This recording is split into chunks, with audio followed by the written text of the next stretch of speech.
Hey, what's going on, everybody? Welcome to another episode of Getting Stoned with your host, Mr. Stone Petoskey. Sending lots of love and good vibrations out to all y'all today. I hope you're up and about. You're doing some lovely things.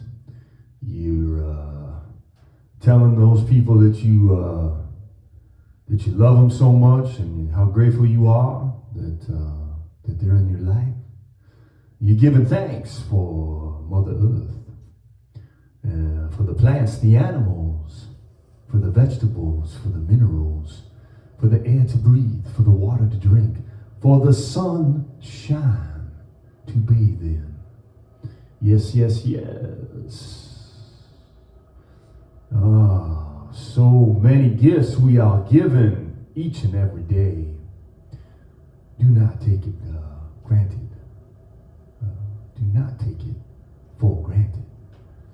Do not take it for granted. Yeah.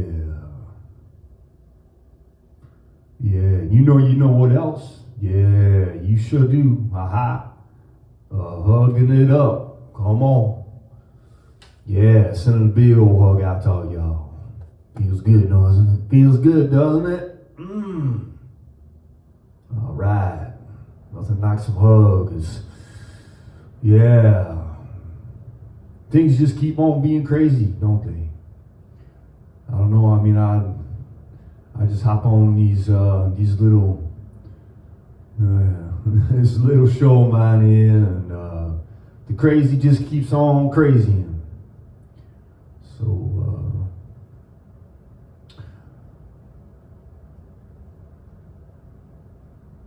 I'm trying to think.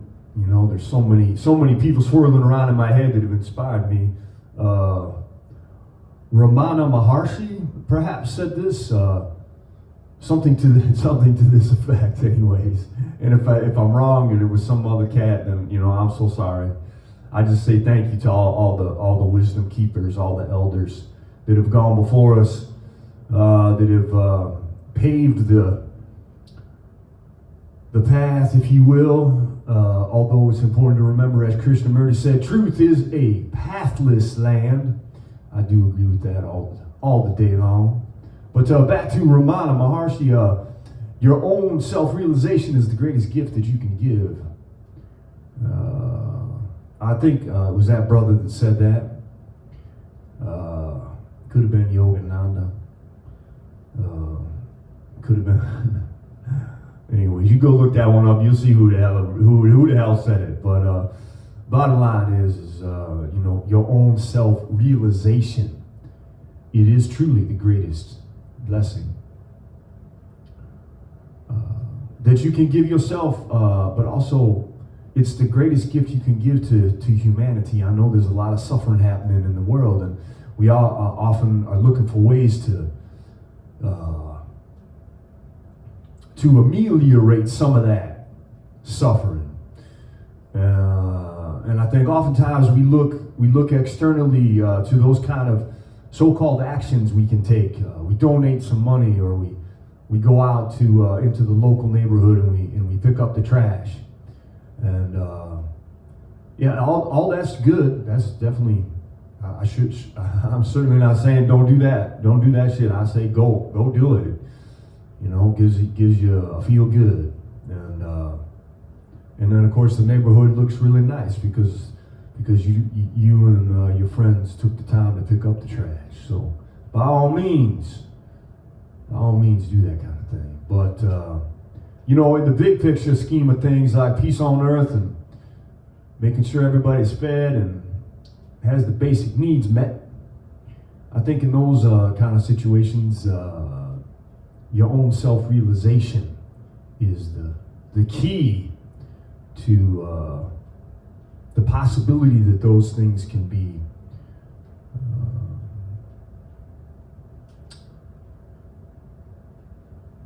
experiences that no longer have to be had.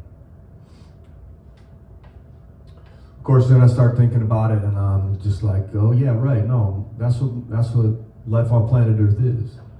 You know, that's the school that it is. It's the school of opposites. Love and hate, and joy and sorrow, happy and sad, black and white, left and right. Yeah. So in my view, in my opinion, my perspective, that's part of the school here to help me understand that the heads and the tails of the coin that appear to be opposites, that appear to be separate, that appear to be different, are in fact one coin, one heart, one mind, one love. Not two. And I don't, for me anyways, I would have never come to that realization if I weren't in the land of opposites and separation. See, we're taught that we exist, you know, me, stone, exists inside my skin.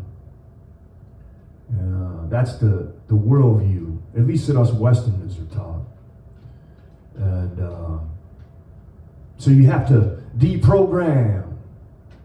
You have to clear the noise from your mind and from your heart. Yes. To come to the self-realization that you are all that is, that you are consciousness, that you are source, that you are God. You aren't separate from nothing. You are worthy. You are not lacking anything. You are lovable. You are beautiful. You are a miracle. Hell yeah. Come on now. That's the love I'm sending out to all y'all. Feel it. Feel it. Feel it. All right, we're going to jump off into bring it back down here into this three-dimensional world. You know how I feel about a lot of the stuff going on here. You know, I talk about it. I bring it to the table. I'm going to read a little bit of this book called Official Stories, Counter Arguments for a Culture in Need by Liam Scheff. This brother, may he rest in peace, he is no longer with us. But this is a book I strongly encourage you to pick up, take a look. It was written, copyrighted in 2012.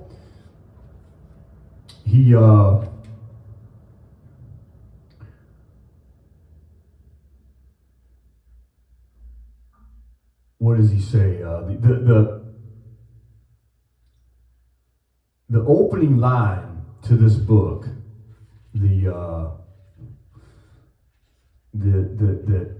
opening line.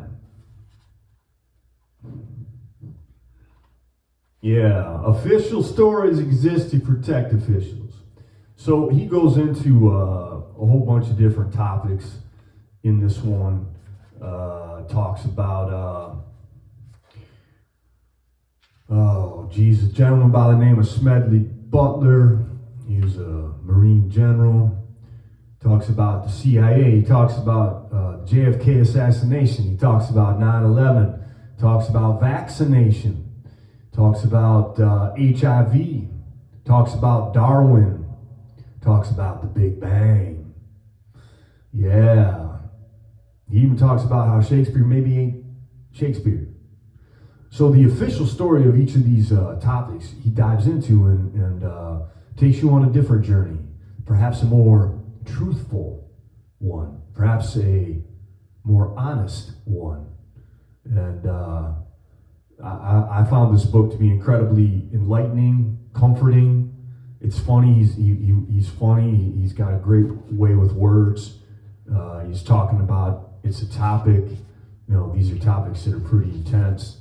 So I'm gonna kind of just encourage you to read it, and I'm gonna jump right to the last chapter because I really like what he says here. So this is a book titled "Official Stories: Counter Arguments for a Culture in Need" by our brother Liam Scheff. This is chapter 11. It's titled "How Life Happens: My Rough Draft." Here we are at the end of our day. No more lessons. Time to unwind, unspool, and philosophize. To think about what we've seen in the long school day and play with the notions. HIV, 9/11, Darwin, the electric universe. Pretty wild stuff. A lot to think about. But before you leave, I'll share one more possibility with you. And I'm telling you so that when it gets stolen and somebody wins a Nobel Prize for theoretical plasma physics and biology or some such thing, you'll be able to point back and say, oh yeah, wasn't Liam saying something about that?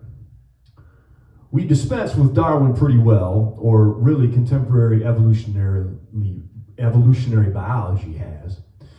It is abandoned, slow, accidental, and successive for rapid, environmentally driven, and machined by, quote, natural, quote, genetic engineers, unquote. The micro machines inside the cell. So, what is life? Where does it come from? Let's combine ideas. The electric universe, the genetics, and microbiology,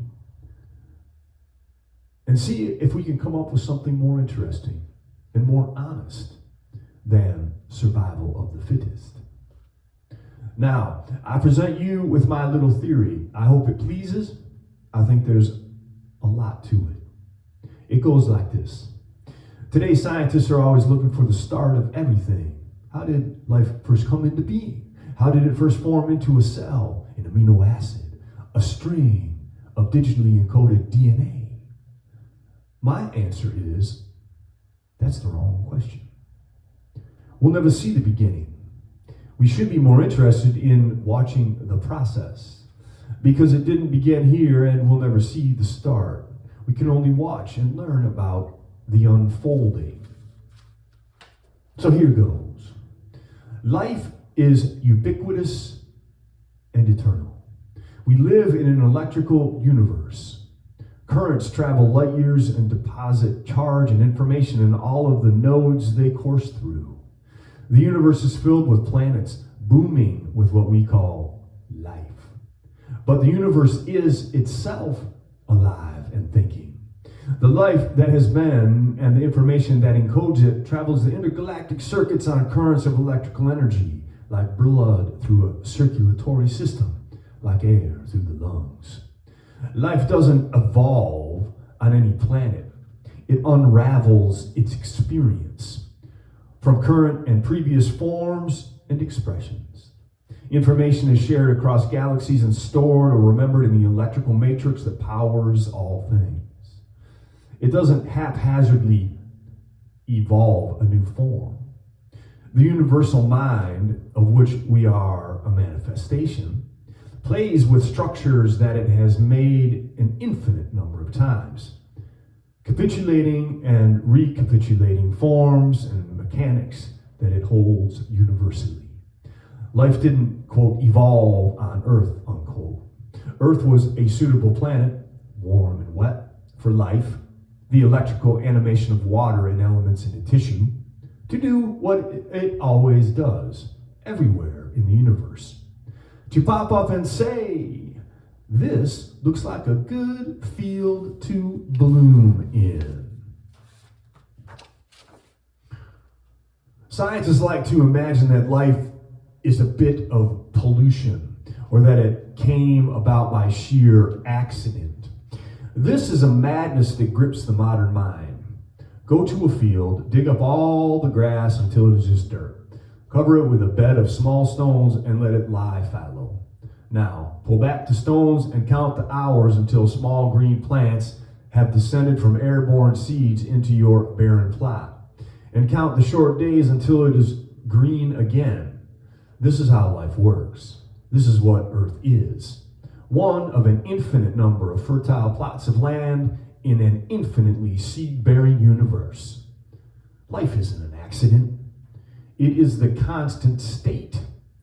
Earth invented life accidentally as much as every child of 3 invents language, as much as every bird invents sound, every newt invents the jointed ambulatory arm and leg, every bacterial colony invents cooperation and cohabitation, or every atom invents energy.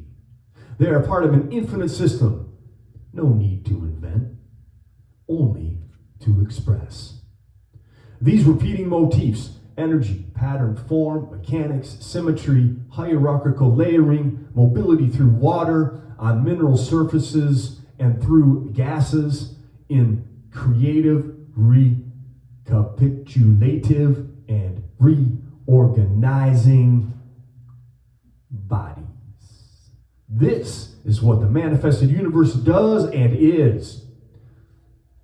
The Western mind has so misunderstood the universe so as not to see what is starkly apparent, of what stares us in the face in every single second. It reflects back at us when we look at the mirror. It waves at us in fields of grass and seas of life. Reality is not a wind-up box. It is not a dead machine cranked by an angry, disinterested creator and then set to hobble uselessly. We sprout as living, ambulatory, self-conscious plants from a universal energy being, not as accidents, but as manifestations of an organized patterning and creative, penetrating mind and soul, whose identity we and all of life and matter share. These energies array in an infinity of hard and corresponding paired opposites. This is the manifested, quote, reality, unquote, which we observe in every moment. Where it all comes from, the undifferentiated energy flow is unknowable to us. But I think we will return to it. I think all of our art, archetype, and myth speak to it and sing to it. I'm sure that true music rings the acoustics of our soul to hear the currents, the thoughts of our mind, of the universe better. And now, a breath. A hard-lined atheist reductionists will scream and cry that the universe is dumb, ignoring the genius operating in every one of our cells. The hard-line Christian will grumble that it was Yahweh who stood outside the creation and modeled it out of clay and then walked away. Both of these worldviews are crippling. One, the reductionist view, that life is an abominable, stupid accident for us to throttle and machine heartlessly and to our peril.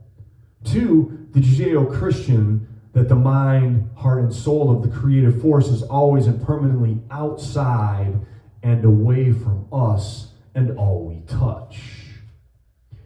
You can see how one gave birth to the other. They both are heartless in their own way. In the God is outside life is a mindless blunder worldview. You can see the disaster that is the modern Western world written in this massive misunderstanding of life and energy. But even neo-Darwinians, faced with the reality of the microscopic genius machines operating in all living cells, cannot make any real argument that life originated on Earth.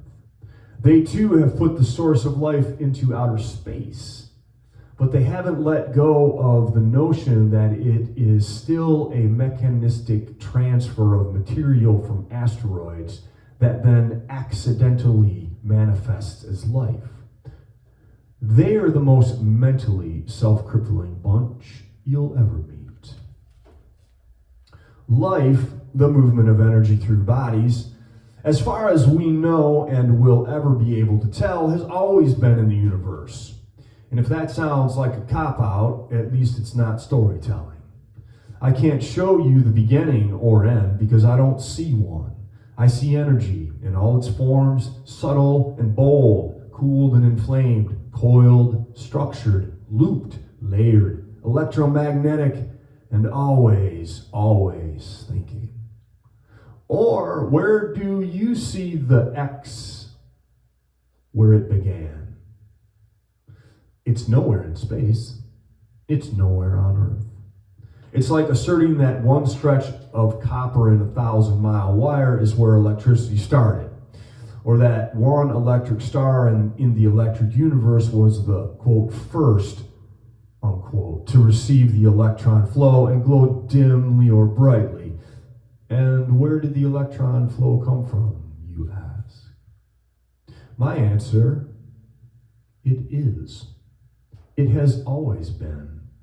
As far as we know and will ever be able to tell, the flow of energy through the universe is part of the circulatory system of the electrical being we live inside of, that we are organelles in, that makes us, that forms us, whose identity we share.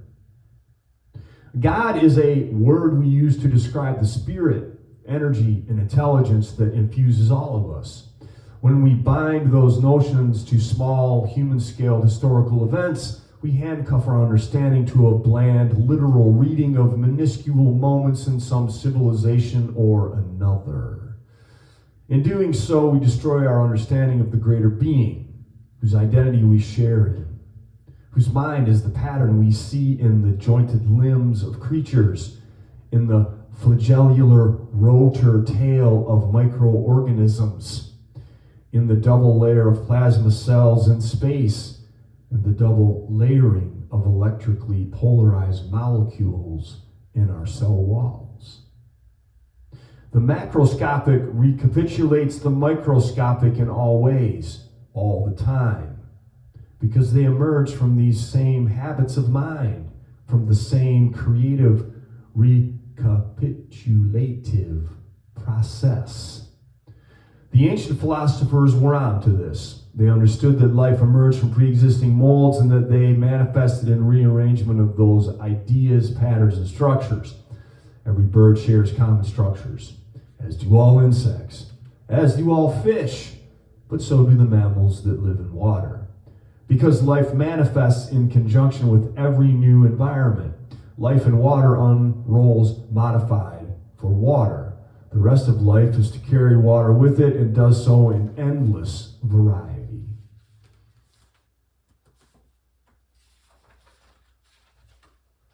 Die-hard Darwinists, from Stephen Jay Gould to Richard Dawkins, have agreed that there is no more complexity or evolution in the cells of a human being than in the cells of a worm.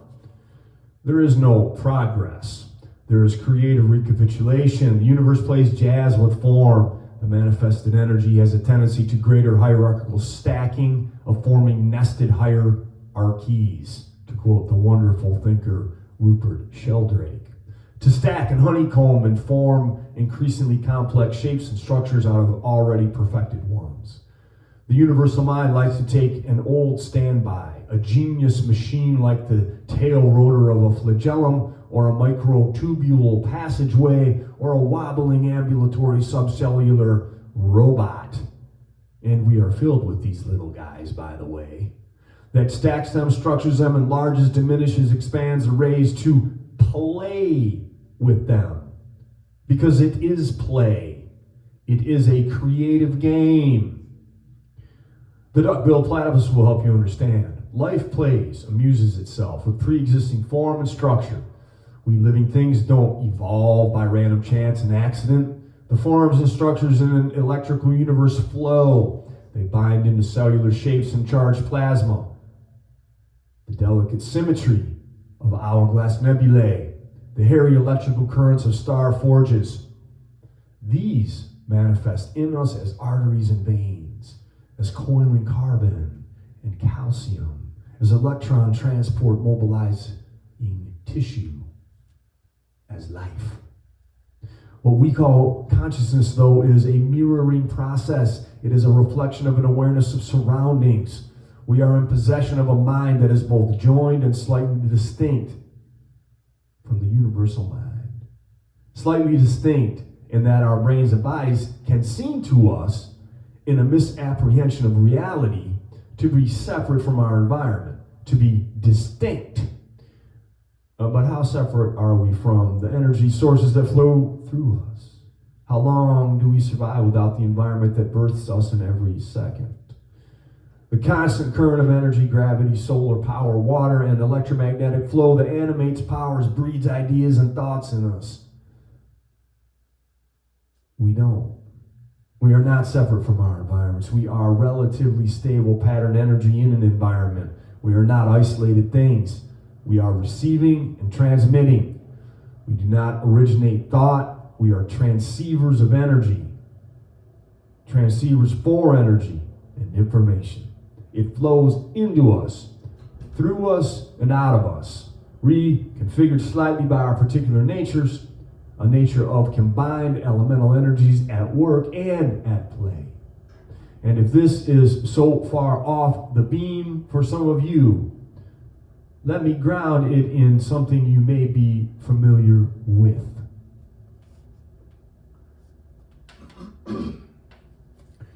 In 1953, Stanley Miller and Harold Urey at the University of Chicago ran sparked electrical current through a sealed system containing, quote, inorganic gases above a magical substance. More on that in a moment. They found that within a short period of time, known amino acids had formed in the substance. Darwinians cheered, "Hooray! Life can spontaneously form by accident." Christians cheered, "You didn't make life. You hardly made any amino acids at all." Both missed the point entirely, as is their habit and perhaps purpose. In 2007, the experiment was re-examined and subtler measurement revealed that over 20 amino acids had formed.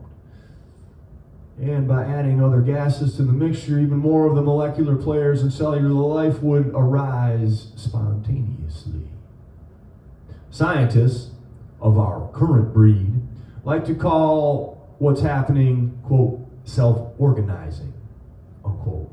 As though molecules wrapping themselves into amino acids doesn't indicate a profound ordering, creative intelligence. Why should they become amino acids? By accident? Random chance?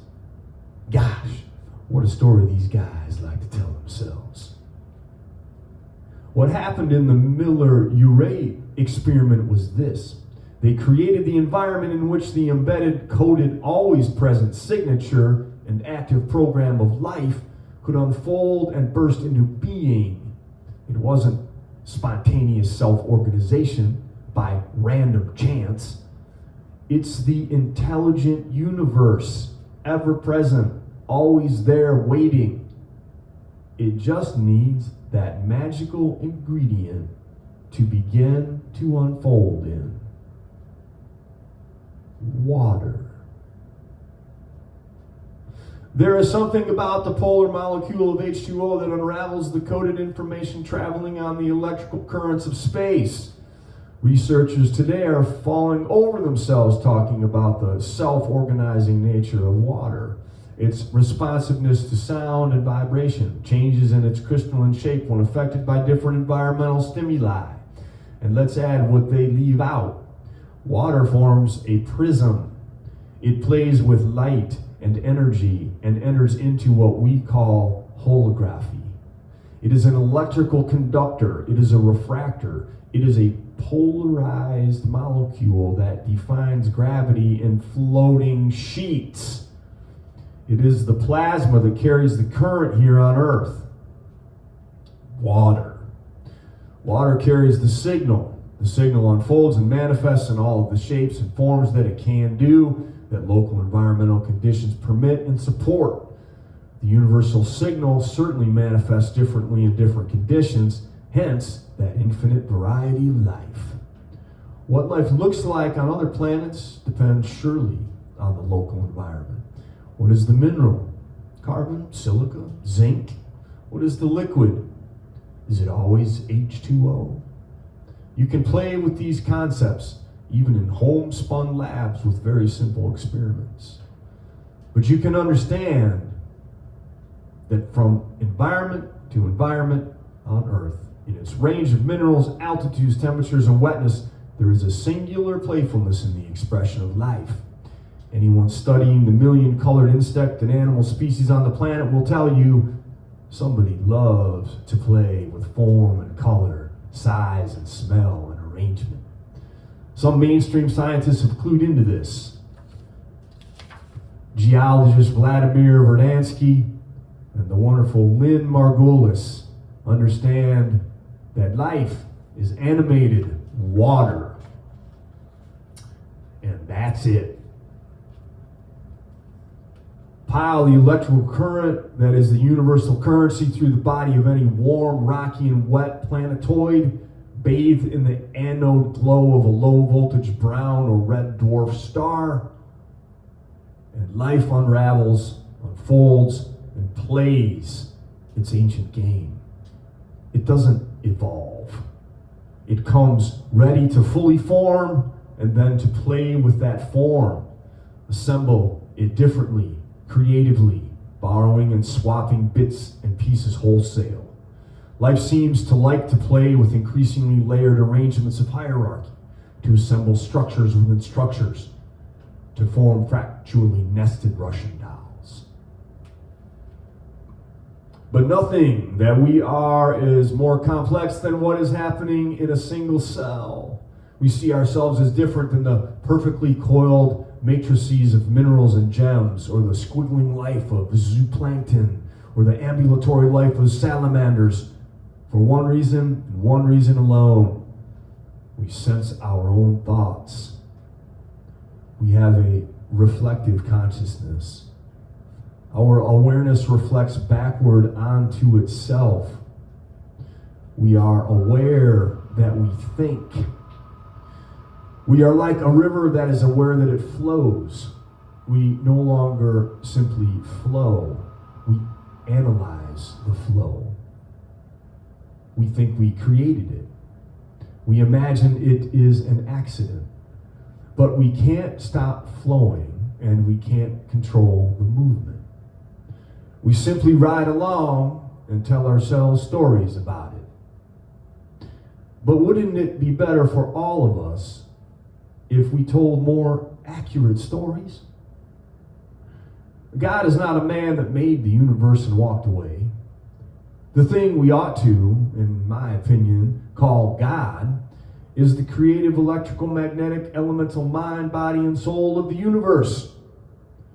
We are organelles and anodes, transceivers inside of the body of the eternal. We share the universal soul. We hear it, we think it. It thinks us. But don't let official versions of small events get you down. In many ways, it's a game the universe is playing, a game of deception for experience and amusement's sake. One day, we release and rejoin the greater energy, and I think all have a laugh at what a funny mess we made of it. And if you don't like it, it's just a bit of philosophy for your consideration. The Noble Committee can send me a check for whatever turns out to be mostly correct. Now, I return you to your thoughts and busy lives with sincere thanks for spending some time with mine. I'm grateful to you for having read these passages and hope that it stimulated thoughts, questions, and debates that you'll share with friends, family, teachers, and peers. I hope that you'll never look at an official story without seeing that its very officialness has a specific meaning. It's there to protect a great many powerful people. Go out and question official stories. And don't be afraid to overreach or make some mistakes. You can always learn from them. Keep an open mind, read widely, share information, and be good about never entirely closing your mind to new information. We are not so wise a species to be able to do that safely. Keep well.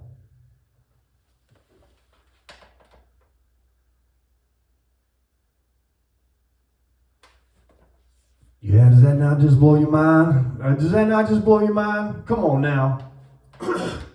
That is some big, bad, the medicine just in that chapter alone, the medicine in that chapter is insane. The on a soulful level, the healing aspect of it, on an intellectual level, all of it. Official Stories, Counter Arguments for a Culture in Need by Liam Scheff. Check it out, y'all. Highly, highly recommended. When he dives in on some of these historical, quote-unquote, official stories and breaks them down for you in a way that you most likely have not been aware of, I'm telling you right now, it'll change your worldview. And that, to me, is an absolutely beautiful and good thing.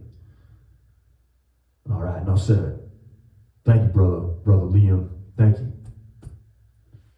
All right, let's read a poem. What do you say? We're going to kind of, as these things go around here at Getting Stoned, Mary Oliver. Y'all know how much I dig this woman, this poet. She's one of my absolute faves. Just all-star, Hall of Fame. Mary Oliver. Hell yeah. All right, this one's called Why I Wake Early. Hello, sun in my face. Hello, you who make the morning and spread it over the fields and into the faces of the tulips and the nodding morning glories and into the windows of even the miserable and the crotchety. Best preacher that ever was, dear star, that just happens to be where you are in the universe, to keep us from ever darkness, to ease us with warm touching, to hold us in the great hands of light. Good morning, good morning, good morning. Watch now how I start the day in happiness, in kindness.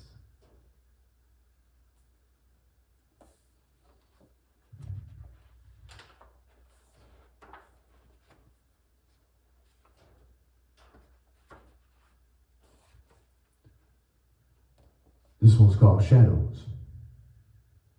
Everyone knows the great energies running amok cast terrible shadows. That each of the so-called senseless acts has its thread looping back through the world and into a human heart. And meantime, the gold-trimmed thunder wanders the sky. The river may be filling the cellars of the sleeping town. Cyclone, fire, and their merry cousins bring us to grief. But these are the hours with the old wooden god pieces. We lift them to our shoulders like so many black coffins. We continue walking into the future. It doesn't mean there are no bodies in the river or bones broken by the wind. I mean everyone who has heard the lethal train roar of the tornado swears there was no mention ever of any person or reason. I mean, the waters rise without any plot upon history or even geography.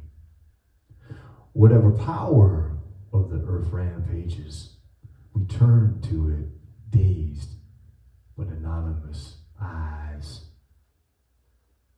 Whatever the name of the catastrophe, it is never the opposite of love.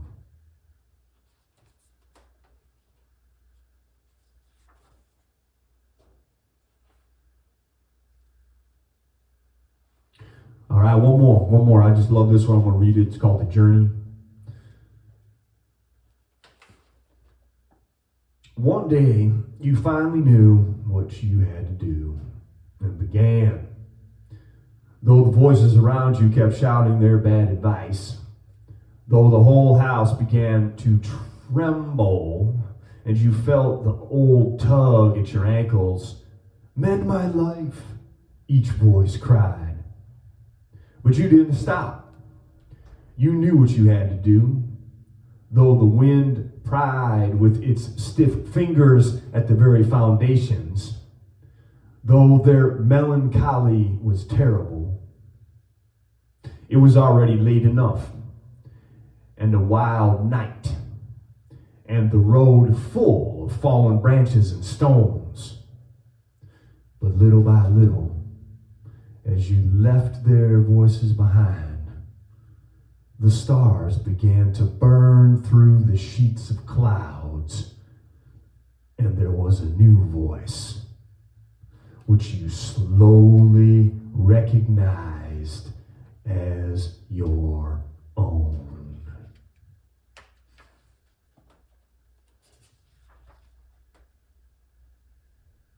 They kept you company as you strode deeper and deeper into the world, determined to do the only thing that you could do, determined to save the only life you could save.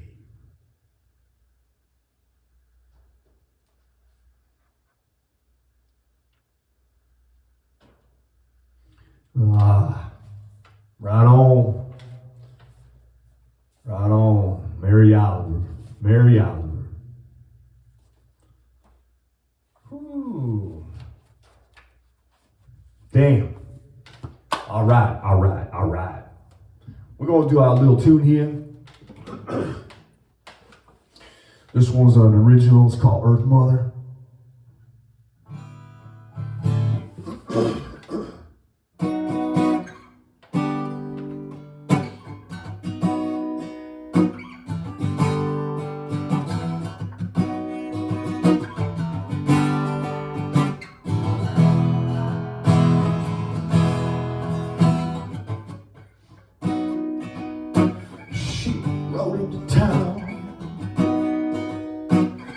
On a great white horse, and I knew she was half away.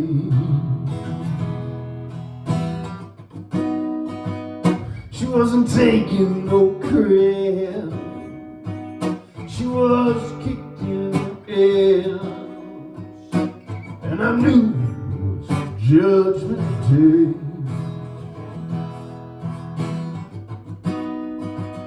She had a giant silver blade. It was strong as the moon. It could cut through all the pain. There's no stopping her. There's no stopping the wind. There's no stopping the rain and fire. You are helpless. You are helpless. You are helpless. You are. You are nothing. You are nothing. You are nothing to to her.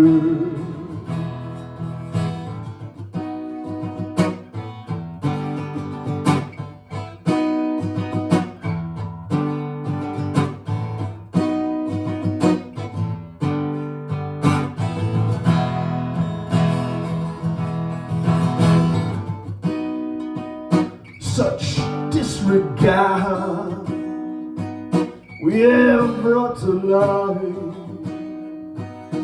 and the heavy price we'll pay. Impermanence, indifference, now's the time to pray. It has been said, it has been done, and she will have a way. There's no stopping her, there's no stopping the wind, there's no stopping the raging fire. We are helpless, we are helpless, we are helpless, we are. We are nothing, we are nothing, we are nothing to her.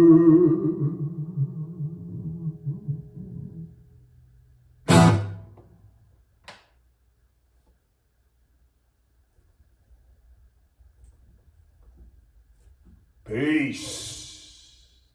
Hell yeah, y'all. Hell yeah. Well, that was a lot of fun. Yeah, it's tune out a little while back called Earth Mother. All right, y'all. All right, y'all. Thank you so much for stopping on by and listening. I appreciate you. I love you from the bottom of my heart and soul. Keep on shining your light bright out there in the world. Give thanks. Give thanks. There's much to be grateful for. Until next time, y'all, this is Don Pataski saying peace.